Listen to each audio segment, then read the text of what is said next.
My dear friends, இப்போ நான் சொல்ல போகிறது டேஸ்ட் பட்ஸு. அது சுவை முட்டு அப்படின்னு சொல்லுவாங்க தமிழில். இதை பற்றி தான் இந்த வீடியோ உங்களுக்கு போட போகிறேன். என்ன இதில் இருக்குது அப்படின்னாக்கா, நம்ம டேஸ்ட்டாக இருக்குது அப்படின்னு சொல்லிட்டு நம்ம பார்க்குறோம்ல நாக்கு, அந்த நாக்கில் இருக்கக்கூடிய முட்டுக்கள் என்ன எப்படி இருக்குது, அது என்னென்ன பண்ணுது அப்படின்றத பற்றி தான் இந்த வீடியோ உங்களுக்கு போட போகிறேன். தயவு செய்து சப்ஸ்கிரைப் பண்ணாங்க, சப்ஸ்கிரைப் பண்ணிவிட்டு பெல் பட்டன் எடுத்துங்க. தேங்க்யூ. என்னென்ன இந்த வார்த்தை சொன்னீங்க, டேஸ்ட்டு பட்ஸ்னால் என்ன அப்படின்னு முதல்ல தெரிஞ்சுக்கணும்.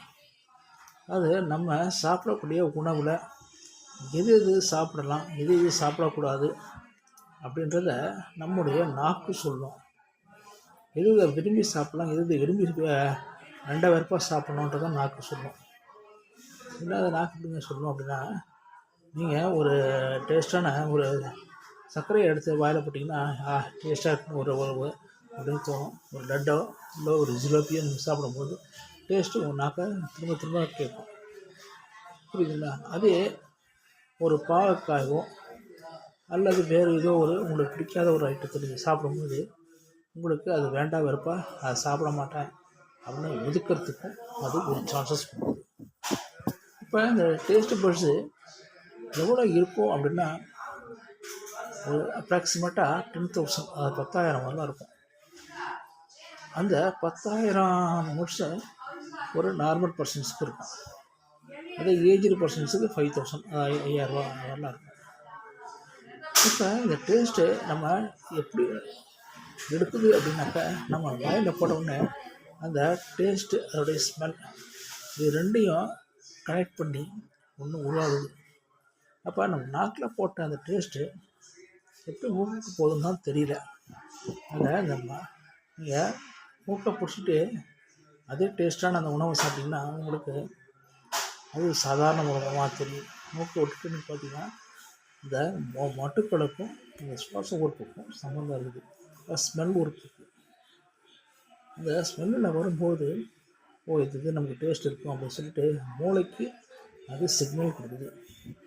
இந்த இது சாப்பிடலாம் அப்படின்னு சொல்லிட்டு மூளைக்கு சிக்னல் கொடுக்குறதால அதை கொண்டு தான் நம்ம இதை விரும்பி சாப்பிட்றோம், இது விரும்பாமல் சாப்பிட்டுட்ருக்கோம். புரியுதுங்களா? இப்போ இதை விரும்பி சாப்பிடக்கூடிய அதே உணவை நம்ம மூக்கில் சளி பிடிச்சி போச்சு அப்படின்னா நம்ம கோல்டு போகிறதுனா என்ன செய்வோம், நம்ம அந்த சுவையே தெரிய மாட்டேங்குது அப்படின்னு சொல்லுவோம். ஏன் அப்படின்னா, இந்த சுவாசத்துக்கும் இந்த சுவை முட்டுக்களுக்கும் இடையில் இந்த சளி தடுப்பு சுவராகிடுது. இந்த தடுப்பு சுவர் ஆகும்போது நமக்கு அந்த மொட்டுக்கள் வேலை செய்யாமல் போயிடும். மொட்டுக்கள் வேலை செய்து சுவாசத்தோடைய வந்தாலும் நம்ம மூளைக்கு சிக்னல் போகிறது இல்லை. புரியுதுங்களா? அந்த மூளைக்கு சிக்னல் போகாதால நமக்கு அதை டேஸ்ட்டு தெரியவில்லை. இப்போ இந்த டேஸ்ட்டால் நமக்கு உண்டான அந்த உணவுக்கும் அதில் உண்டான டேஸ்ட்டுக்கும் எவ்வளவு பந்தம் இருக்குதுன்னு இப்போ நீங்கள் புரிஞ்சுக்கிட்டீங்க. மூக்குக்கும் அந்த டேஸ்ட் பட்ஸுக்கும் உண்டான அந்த கொஞ்சம் இடைவெளி அந்த ஃபுல்லாக இருக்கக்கூடிய மாற்றங்கள் எவ்வளோ இருக்குதுன்றதை நீங்கள் புரிஞ்சுக்கணும். இது மாதிரி இந்த டேஸ்ட் பட்ஸால் நமக்கு நன்மைகள் நிறையா இருக்குது. இது நமக்கு பிடிக்காத சொல்கிறதால ஒரு சில நல்ல மருந்துகள் கூட நமக்கு அந்த டேஸ்ட் பட்டால் பிடிக்காதுன்னு நம்ம ஒதுக்க ஆரம்பிச்சிடுறோம். அதனால் நமக்கு அந்த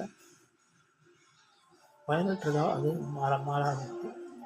இந்த ஒரு பாவக்காய் நம்ம சாப்பிட்டோம்னா அது நல்லதுன்னு தெரியும், நம்முடைய மனதளவுக்கு தெரியும். ஆனால் டேஸ்ட் பட்ஸால் நம்ம அதை சாப்பிட்டோம்னா ஐயா அது கசக்கும், அதனால நம்ம சாப்பிட மாட்டோம்ட்டு ஒதுக்கும். அப்படி ஒதுக்குறதால நம்ம என்ன ஆகுது, அந்த டேஸ்ட்டில் நமக்கு தேவை வேண்டிய அந்த சத்துக்கள் அதனுடைய பயன்கள் எல்லாமே வீணடிக்கப்படுகிறது. அதனால் டேஸ்ட்டு பட்ஸையும் மீறி நம்ம ஒரு சில உணவுகளை சாப்பிட்டே ஆகணும் அப்படின்ற ஒரு சூழ்நிலை நமக்கு உருவாகுது.